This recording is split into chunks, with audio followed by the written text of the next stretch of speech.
Hello दोस्तों, तो कैसे हो आप सभी लोग। आई होप आप सब लोग अच्छे होंगे, स्वस्थ होंगे, मस्त होंगे। तो आइए आज इस वीडियो में हम देखेंगे यूज ऑफ EJMR के बारे में। कहाँ करते हैं EJMR का प्रयोग और कैसे करेंगे। तो चलिए शुरू करते हैं। आज से इंग्लिश ग्रामर की शुरुआत मैं यूट्यूब पर कर रहा हूँ। जैसा कि आप लोग यहाँ देख सकते हैं, आज यूट्यूब पर डे जो है वो पहला है। तो देखते हैं यूज ऑफ EJMR के बारे में कि क्या है, कैसे प्रयोग करते हैं। आज का टॉपिक जो है यूज ऑफ EJMR। तो देख सकते हैं टॉपिक है यूज ऑफ EJMR का परिचय। सबसे पहले हर चीज का इंट्रोडक्शन जरूरी होता है, जैसे कि यहाँ मैंने दे रखा है। इज एम और आर का प्रयोग प्रेजेंट टेंस मतलब वर्तमान काल में होता है। ये शब्द बताते हैं कि कोई व्यक्ति या वस्तु वर्तमान में क्या है, कैसी है या फिर कहाँ है। इन्हें हेल्पिंग वर्ब्स सहायक क्रिया या फिर टू बी वर्ब्स कहा जाता है। ये जो इज एम आर है या फिर वाज वर है, ये सब एक हेल्पिंग वर्ब की तरह कार्य करते हैं। टू बी, जिन्हें टू बी वर्ब्स कहते हैं। तो आगे चलते हैं, देखते हैं नियम किसके साथ क्या उपयोग करेंगे, मतलब जो रूल्स हैं वो कैसे हैं। देखो यहाँ subject I we you they, ये सब क्या होते हैं, सब्जेक्ट होते हैं हमारे। और यहाँ है हेल्पिंग वर्ब। अभी मैंने बताया है कि EJMR जो है वो एक हेल्पिंग वर्ब है ना, हेल्पिंग वर्ब की तरह कार्य करते हैं EJMR। तो यहाँ सब्जेक्ट जो है आई के साथ हमेशा हेल्पिंग वर्ब क्या लगेगी, एम लगेगी। आई के साथ हेल्पिंग वर्ब हमेशा एम लगेगी। और ही सी इट या फिर कोई नेम आ जाए या फिर सिंगुलर नाउन कोई एक क्वेश्चन संज्ञा आ जाए, उसके साथ हमेशा इज का प्रयोग करते हैं। और यू वी दे या फिर प्लूरल नाउन कोई हो तो उनके साथ हमेशा हेल्पिंग वर्ब क्या लगाते हैं, आर लगाते हैं। शॉर्ट में याद रखो कि आई के साथ हमेशा एम लगेगा, एम प्लस नाउन कोई। और वी यू दे, इनके साथ हमेशा लगता है आर और प्लस कोई नाउन। ही सी इट या फिर कोई नेम, इनके साथ लिखता है हमारा is helping verb plus noun. Singular subject के साथ singular helping verb, plural subject के साथ प्लूरल हेल्पिंग वर्ब लगेगी।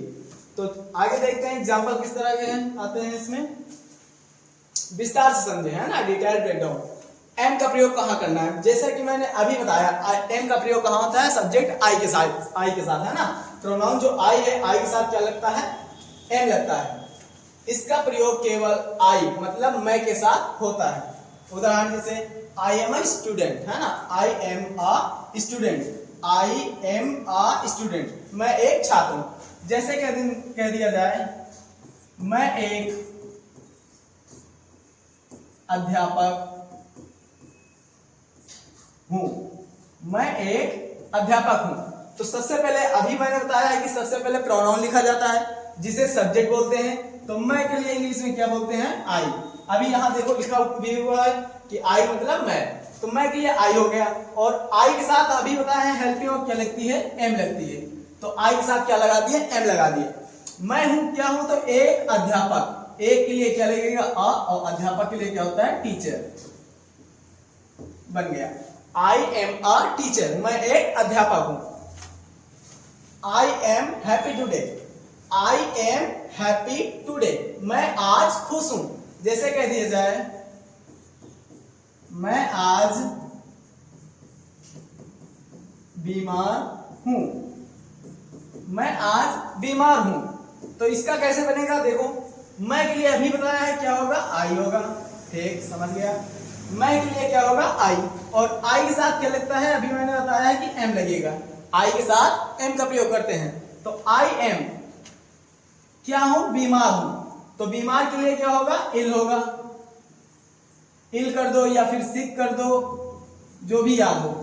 और फिर कब हूं, तो आज हूं, आज के लिए क्या हो जाएगा, टुडे हो जाएगा, बन गया।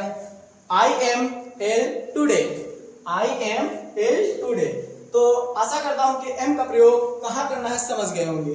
तो चलते हैं नेक्स्ट, इज का प्रयोग। इज का प्रयोग कहां करना है देखते हैं। इसका प्रयोग सिंगुलर सब्जेक्ट के साथ होता है। अभी मैंने बताया सिंगुलर सब्जेक्ट कौन कौन है, ही है, सी है, इट है, या फिर किसी का नेम आ जाए, केवल एक नेम, दो नेम नहीं, जैसे राहुल हो गया और राहुल एंड सोहन, तो यहां देखो डबल नेम आ गया। तो डबल नेम अगर एक सेंटेंस में आ रहा है तो वहां इसका प्रयोग नहीं करना है, इसका प्रयोग यहां नहीं करना है। जब कोई सिंगल नेम आए, एक नाम अगर आए तभी वहां इसका प्रयोग करना है, और किसके साथ, सिंगुलर नाउन के साथ। इनके साथ क्या प्रयोग करना है, इज का प्रयोग करना है, और प्लस नाउन कोई। सब्जेक्ट ही, जैसे वह लड़का, सी वह लड़की, इट या किसी का नाम, जैसे राहुल टेबल। उदाहरण जैसे ही इज माई ब्रदर, वह मेरा भाई है। जैसे कह दिया जाए वह मेरा मित्र है, वह मेरा मित्र है। तो सिंगल है तो वह के लिए क्या हो जाएगा, ही हो जाएगा, क्योंकि वह मेरा मित्र है, वह लड़का की बात हो रही है। और जब लड़का की बात हो तो वह के लिए क्या लगाते हैं, ही लगाते हैं। और ही के साथ अभी मैंने बताया, ही के साथ क्या लगेगा, इज लगेगा, है ना। ही के साथ क्या लगेगा, इज लगेगा। तो ही के साथ इज लगा दिए। वह है, क्या है, मेरा मित्र, मेरा मतलब माई हो जाएगा, मेरा मतलब माई, और मित्र मतलब फ्रेंड, मित्र मतलब फ्रेंड बन गया। वह मेरा मित्र है, वह मतलब ही, और ही जो प्रोनाउन है इसके साथ किसका प्रयोग करते हैं, इज का प्रयोग। तो ही इज, अब नाउन, नाउन क्या, मेरा मित्र, मेरा मित्र, मेरा मतलब माई, मित्र मतलब फ्रेंड। वह मेरा मित्र है, he is my friend. She is a doctor, वह एक डॉक्टर है, वह एक डॉक्टर है। तो यहां बताओ वह जो है, वो डॉक्टर जो है ये लड़का है कि लड़की है कोई। तो यहां से तुरंत समझ जाओगे कि यहाँ सी दिया हुआ है, मतलब ये जो डॉक्टर है क्या है, कोई लड़की है ना। अगर ही होता है यहाँ तो क्या होता है, कोई लड़का होता डॉक्टर, लेकिन यहाँ सी दिया हुआ है, इससे पता चल रहा है जो डॉक्टर है वो क्या है, कोई लड़की है। फिर आगे देखो, इट इज रेनिंग, वर्षा हो रही है। जब भी बात दिन, तारीख, मौसम, वर्षा इस तरह के आए तो वहां सब्जेक्ट इट का प्रयोग करते हैं। तो यहाँ देखो वर्षा की बात हो रही है, इसलिए सब्जेक्ट क्या लगा दिए हैं, इट लगा दिए हैं। और इट के साथ अभी मैंने बताया है कि इट के साथ क्या लगता है, इज लगता है ना। तो इट के साथ क्या लगा दिए, इज। अब देखो वर्षा होने का कार्य चल रहा है, वर्षा हो रही है, कंटिन्यूस जारी है वर्षा, इसलिए यहाँ क्या लगा दिए, रैन, रैन में आईएनजी फॉर्म जोड़ दिए हैं। तो क्या हो गया, रेनिंग हो गया, इट इज रेनिंग, वर्षा हो रही है। तो इसका प्रयोग आप लोग अच्छी तरह से समझ गए होंगे। चलिए देखते हैं आगे। आर का प्रयोग, आर का प्रयोग कहां करना है, मैंने पहले ही बता दिया था कि वी, यू, दे और प्लूरल नाउन, इनके साथ किसका प्रयोग करना है, आर का प्रयोग करना है। आर प्लस कोई नाउन, है ना। वी, यू, दे और प्लूरल नाउन, इनके साथ किसका प्रयोग करना है, आर का प्रयोग करना है। देखो यहां लिखा भी हुआ है, इसका प्रयोग प्लूरल सब्जेक्ट के साथ होता है। वी भी प्लूरल, अगर मैं बोल रहा हूं मैं अकेले तो सिंगुलर हूं ना, लेकिन अगर कह दीजिए हम, मैं की जगह क्या बोला जाए, हम, तो हम देखो अकेले हो तो मैं बोलूंगा, लेकिन अगर ज्यादा लोग हो जाते हैं तो क्या बोलते हैं, हम लोग, है ना, हम। तो वी कैसा है, प्लूरल है ना। यू भी कैसा है, प्लूरल है। कहते ना तुम लोग कहाँ जा रहे हो, है ना, तो मतलब एक से ज्यादा लोग हो तभी तो बोला गया है तुम लोग कहाँ जा रहे हो, है ना। तो यू भी कैसा है, प्लूरल सब्जेक्ट है। और दे, दे मतलब वे, अगर एक लोग होते तो क्या बोलते हैं, वह, लेकिन जब एक से ज्यादा लोग हैं तभी तो वे बोल रहे हैं, है ना। जब एक से ज्यादा लोग हैं तभी क्या बोलेंगे, वे। तो दे भी कैसा है, प्लूरल है। और प्लूरल सब्जेक्ट या प्लूरल प्रोनाउन के साथ प्लूरल हेल्पिंग वर्ब लगती है। सिंगुलर हेल्पिंग वर्ब कौन थी, इज थी, और प्लूरल कौन है, आर है। तो प्लूरल सब्जेक्ट के साथ प्लूरल हेल्पिंग वर्ब लगेगी। तो सब्जेक्ट यू, यू मतलब क्या होता है, तुम या आप, हिंदी में, है ना। यू मतलब क्या होता है, तुम या आप। वी मतलब हम, और दे मतलब वे। या एक से अधिक नाम, जैसे अभी मैंने बताया था वहां कि राहुल एंड सोहन है ना, वहां क्या बताया था मैंने, सोहन, लेकिन यहाँ राहुल एंड अमित है, तो राहुल एंड अमित दो नाम है कि नहीं, मतलब एक से ज्यादा हो गए, तो इसे क्या बोलेंगे हम, प्लूरल, है ना। ये कैसा है, प्लूरल है, क्योंकि यहाँ कितने लोग आ गए हैं, 2 लोग आ गए हैं, और जब एक से ज्यादा अगर लोग आ जाते हैं तो वहां वो कैसा हो जाता है, प्लूरल हो जाता है।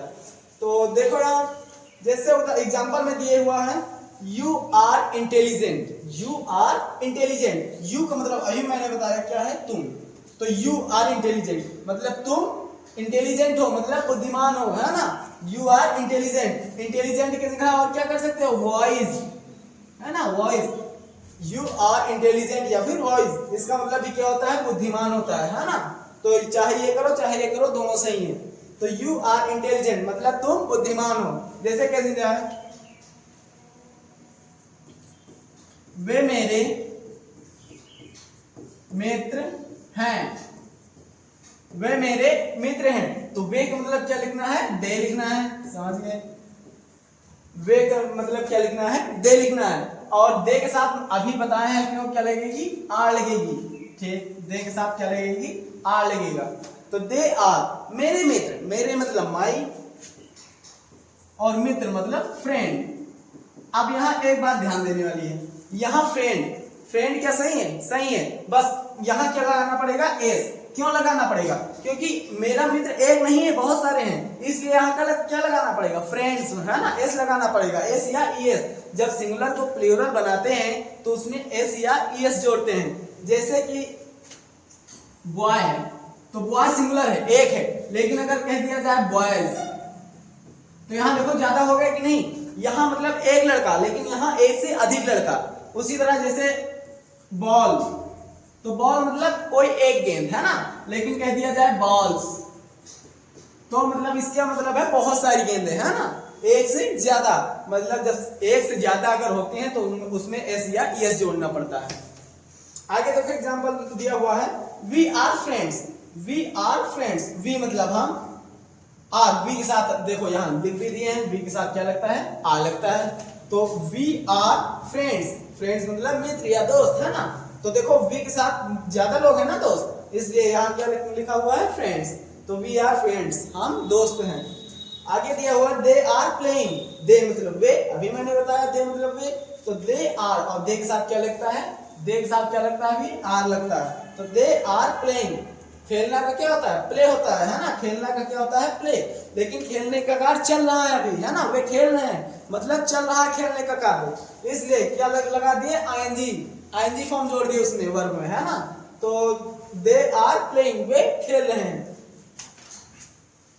तो यहां तक आप लोग समझ गए होंगे, चलिए आगे देखते हैं।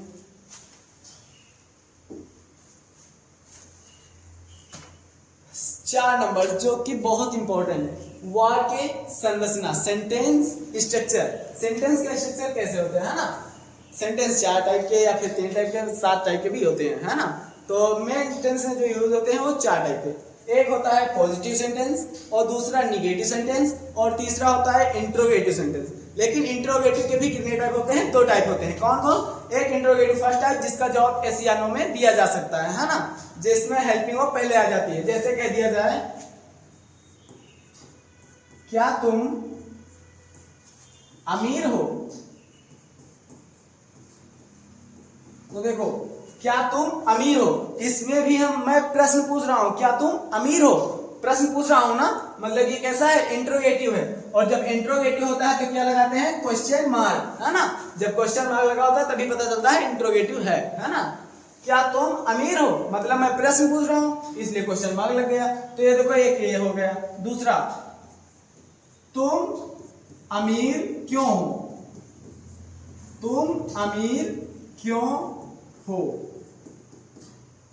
ये भी मैं प्रश्न पूछ रहा हूं, तुम अमीर क्यों हो, प्रश्न ही तो पूछ रहा हूं, है ना, तुम अमीर क्यों हो, बस यहाँ देखो क्या शब्द पहले आ गया था, लेकिन यहाँ क्यों आ गया है ना, यहाँ क्या शब्द पहले आ गया था और यहाँ क्यों आ गया है, तो दोनों देखो अलग अलग है कि नहीं, है इंट्रोगेटिव ही दोनों, है ना, प्रश्नवाचक दोनों है, लेकिन इनका टाइप बदल गया है, इसको बोलते हैं फर्स्ट टाइप, ये हो जाता है फर्स्ट टाइप, और ये हो जाता है सेकेंड टाइप। यहाँ क्या शब्द पहले है, इसलिए इसमें हेल्पिंग वर्ब को पहले लिखते हैं। और यहाँ क्यों सेंटेंस के बीच में है, इसलिए इसकी इंग्लिश हमें पहले लिखनी पड़ती है। तो इसको आगे समझेंगे हम।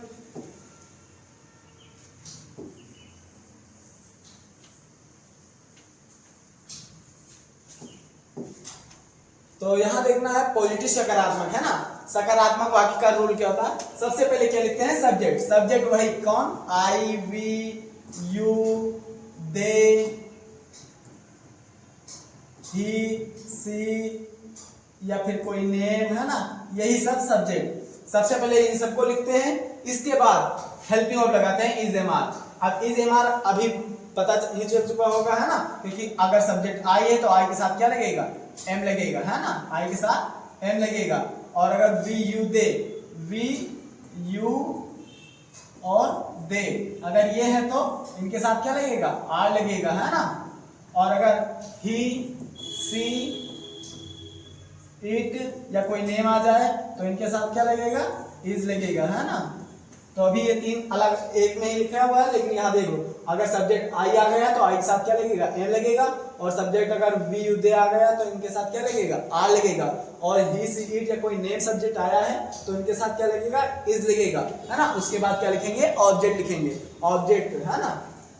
एग्जाम्पल जैसे लिखा हुआ है सी इज ब्यूटीफुल, तो बात एकदम पॉजिटिव हो रही है ना, सी इज ब्यूटीफुल, वह सुंदर है, बात एकदम पॉजिटिव हो रही है कि वह कैसी है, तो वो सुंदर है ना। सी इज ब्यूटीफुल, वह सुंदर है। और वह कौन है, लड़का है कि लड़की, तो अब सी से पता चल जाएगा कि वो लड़की की बात हो रही है ना, क्योंकि यहाँ सी किसके लिए लगता है, लड़की के लिए। और लड़का के लिए क्या लगेगा, ही लगेगा लड़का के लिए है ना। अगर यहाँ ही होता तो मतलब लड़के की बात हो रही है, लेकिन लड़के की बात होगी कहाँ है ना, क्योंकि हमेशा लड़कियां ही सुंदर बताई जाती है ना। तो सी इज ब्यूटीफुल, वह सुंदर है ना। आगे देखते हैं, जे अगला टाइप है निगेटिव है ना। निगेटिव मतलब नकारात्मक वाक्य, निगेटिव है ना। निगेटिव में क्या होता है, सब्जेक्ट, सब्जेक्ट वही है ना, आई, वी, यही सब है ना, सब्जेक्ट ये हो गया। और सब्जेक्ट के बाद इज एम आर, मतलब सब्जेक्ट के बाद यहाँ तक तो सेम है। फिर इज एम आर के बाद क्या लगता है, नॉट है ना। इज एम आर के बाद क्या लगता है, नॉट। नॉट हमेशा लगता है हेल्पिंग वर्ब के बाद में। हर चाहे टेंस पढ़ो चाहे ये सिंपल वाले, सभी में हेल्पिंग वर्ब के बाद नॉट लगेगा, ये तो कंफर्म रहता है ना। सब्जेक्ट, सब्जेक्ट के बाद helping verb, is am are क्या है, हेल्पिंग वर्ब है, पहले ही बता दिया था। इज एम आर क्या है, हेल्पिंग वर्ब है। और हेल्पिंग वर्ब के बाद क्या लग गया, नॉट। और नॉट के बाद ऑब्जेक्ट जुड़ जाता है ना। तो यहाँ एग्जांपल क्या हुआ, she is not beautiful, she is not beautiful. तो देखो सी क्या हुआ तुम्हारा, सब्जेक्ट हुआ, सी क्या हुआ, सब्जेक्ट हुआ। और फिर सी के साथ क्या लगेगा, इज, क्योंकि यहाँ सी के साथ देखो बता दिया मैंने, सी के साथ क्या लगेगा, इज लगेगा। तो सी के साथ क्या लग गया मेरा, इज लग गया। अब देखो निगेटिव था, इसलिए यहाँ इज एम आर के बाद क्या लगा, नॉट है ना। सी इज नॉट ब्यूटीफुल, ऑब्जेक्ट क्या हो गया हमारा, ब्यूटीफुल हो गया है ना। सी, इसका हिंदी लिख देते हैं, वह सुंदर है, वह सुंदर है। सी इज नॉट ब्यूटीफुल मतलब वह सुंदर नहीं है, वह सुंदर नहीं है। इंट्रोगेटिव है ना। अब अगला टाइप कौन सा आया है, इंट्रोगेटिव। अभी मैंने बताया था कि इंट्रोगेटिव कितने टाइप के होते हैं, दो टाइप के होते हैं, एक फर्स्ट टाइप है, सेकंड टाइप है ना। तो यहाँ देखो इंट्रोगेटिव में, इंट्रोगेटिव अगर पहुंचो तो उसमें हमेशा हेल्पिंग वर्ब जो होती है वो पहले हो जाती है। जो हेल्पिंग वर्ब होती है वो सेंटेंस के पहले आ जाती है। तो इज एम आर जो है वो सेंटेंस के शुरुआत में आ जाएगा। और जब इज एम आर के बाद क्या लिखा जाएगा, सब्जेक्ट। सब्जेक्ट मतलब यही है ना, आई, वी, यू, दे, यही सब, ये सब क्या है, सब्जेक्ट है। तो इन्हीं सबको सब्जेक्ट में लिखेंगे। फिर क्या लिखेंगे, ऑब्जेक्ट। लेकिन अगर इज एम आर इंट्रोगेटिव भी हो और प्लस निगेटिव भी हो तो वहां क्या करेंगे, तो is am are plus subject, इसके बाद क्या लिख देंगे, नॉट लिख देंगे है ना। नॉट, एक बात और याद रखना, नॉट जो आता है वो तीसरे स्थान पर आता है। लगभग में 90% चांस होता है कि वो तीसरे स्थान पर ही आएगा है ना, नॉट। तो देखो यहाँ भी पहला, दूसरा, तीसरे स्थान पर नोट आया था, यहाँ भी पहला, दूसरा और तीसरे स्थान पर नोट आया है ना। तो नोट लगभग में 90% चांस होता है कि नोट जो आएगा वो तीसरे स्थान पर ही आएगा है ना। तो यहाँ तक आप सब लोग समझ गए होंगे। देखते हैं एग्जाम्पल क्या है, इज सी ब्यूटीफुल, क्या वह सुंदर है, इज सी ब्यूटीफुल, क्या वह सुंदर है। देखो इज हेल्पिंग वर्ब पहले है कि नहीं, और जब हेल्पिंग वर्ब पहले हो तो क्या शब्द पहले आ जाता है, जब हेल्प। अब यहाँ देखो एक और बात, जब क्वेश्चन मार्क लगा हुआ है तो इससे तो पता चल जाएगा ना कि इंट्रोगेटिव सेंटेंस का है ना। जब क्वेश्चन मार्क लगा हुआ है तो इससे पता चल जाएगा कि ये कैसा है, ये इंट्रोगेटिव टाइप का है। और प्लस एक बात और, जब हेल्पिंग वर्ब पहले आ जाए तो कैसा हो जाता है, इंट्रोगेटिव हो जाता है।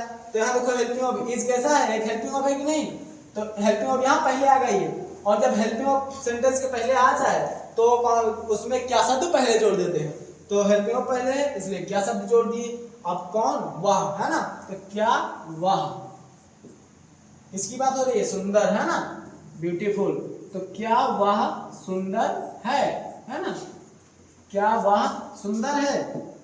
अब देखो मैं प्रश्न पूछ रहा हूं इसलिए यहां क्या लगाऊंगा मैं, क्वेश्चन मार्क, प्रश्नवाचक चिन्ह, है ना, क्या वह सुंदर है। मैं भी तो प्रश्न पूछ रहा हूं, है ना, तो जब प्रश्न पूछ रहा हूं तो प्रश्नवाचक चिन्ह लगेगा, है ना। और एक और सेंटेंस देखो, जैसे कि कह दिया जाए, क्या तुम गरीब नहीं हो, क्या तुम गरीब नहीं हो, है ना, क्या तुम गरीब नहीं हो। एक तो मैं प्रश्न पूछ रहा हूं और दूसरा कैसा, निगेटिव, है ना। अभी यहाँ देखो इंट्रोगेटिव प्लस पॉजिटिव था क्योंकि बात पॉजिटिव भी हो रही थी, है ना, इंट्रोगेटिव प्लस पॉजिटिव, लेकिन यहाँ देखो इंट्रोगेटिव भी है और प्लस निगेटिव भी आ गया है ना, इंट्रोगेटिव भी है और प्लस निगेटिव भी आ गया है।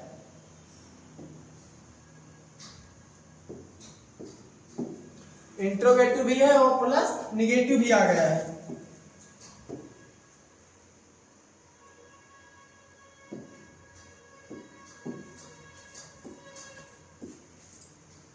तो यहां देखो क्या शब्द पहले है तो हेल्पिंग वर्ब पहले आ जाएगी, है ना, क्या शब्द पहले है तो हेल्पिंग वर्ब पहले आ जाएगी। और यहां देखो सब्जेक्ट क्या है, तुम मतलब यू, है ना, तुम मतलब यू।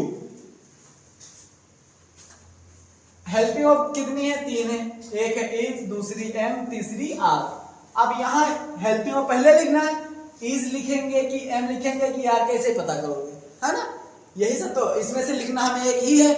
अब कौन सी लिखना है ये कैसे पता करोगे, देखते हैं, बताते हैं। देखो सब्जेक्ट के अकॉर्डिंग क्या लगती है हमारी हेल्पिंग वर्ब, है ना। अगर सब्जेक्ट आई होता है तो उसके साथ क्या लगता है, एम लगता है, लेकिन अगर सब्जेक्ट बी होता है तो उनके साथ आर लगता है और इनके साथ क्या लगता है, इज लगता है। तो यहाँ देखो सब्जेक्ट, अब पता चल चुका कि जो हेल्पिंग वर्ब होती है वो सब्जेक्ट के अकॉर्डिंग लगती है ना, सब्जेक्ट के हिसाब से लगती है। तो यहाँ पता करो सब्जेक्ट क्या है, सब्जेक्ट है तुम मतलब यू, है ना, तुम मतलब यू। तुमको इंग्लिश में क्या बोलते हैं, यू, तुमको इंग्लिश में क्या बोलते हैं, यू। अब देखो यू के साथ क्या लगता है, यू के साथ क्या लगता है, आर लगता है ना, यू के साथ क्या लगता है, आर लगता है। तो यहाँ क्या लिख देंगे, आर, है ना। अब पता चल चुका ना कि यू सब्जेक्ट है तो यू के साथ आर लगेगा, तो आर पहले कर दिए। अब आर पहले कर दिए, जब आर पहले कर दिए तो अब क्या लिखेंगे, सब्जेक्ट लिखेंगे, और सब्जेक्ट क्या है, तुम मतलब यू, है ना, तुम मतलब यू। अब सब्जेक्ट के बाद देखो निगेटिव भी है ना, और मैंने बताया था कि जब निगेटिव सेंटेंस भी हो जाए तो नॉट कहाँ लगते हैं, सब्जेक्ट के बाद में। तो यहाँ सब्जेक्ट हो चुका है, अब सब्जेक्ट के बाद में नहीं के लिए क्या लिख देंगे, नॉट लिख देंगे, नॉट मतलब नहीं, है ना। तो आर यू नॉट क्या, गरीब, गरीब मतलब पुअर, है ना। आप क्या लिखेंगे, क्वेश्चन मार्क, है ना, क्वेश्चन मार्क नहीं बोलना क्योंकि हेल्पिंग वर्ब पहले है इसलिए क्वेश्चन मार्क जरूरी है लगाना। तो आर यू नॉट पुअर, क्या तुम गरीब नहीं हो। तो समझ गए होंगे, है ना। चलो आगे देखते हैं। याद रखने योग्य बातें, है ना। शॉर्ट फॉर्म में बोलने में हम इनका छोटा रूप इस्तेमाल करते हैं, ऐसा नहीं कि आई एम, इस तरह नहीं, आई एम, है ना, हिज। जैसे आई एम को क्या बोलते हैं, आई एम। ही इज को क्या बोलते हैं, हिज, है ना। सी इज को क्या बोलते हैं, सीज। थोड़ा मतलब नीचे से आवाज गले से निकालना पड़ता है कि सी इज का क्या बोलना है, सीज, है ना। यू आर का क्या बोलना है, यू आर। वी आर का क्या बोलना है, वी आर, है ना, वी आर। दे आर का दे आर। तो यहां तक आप लोग समझ गए होंगे, है ना। आगे देखते हैं, प्रैक्टिस।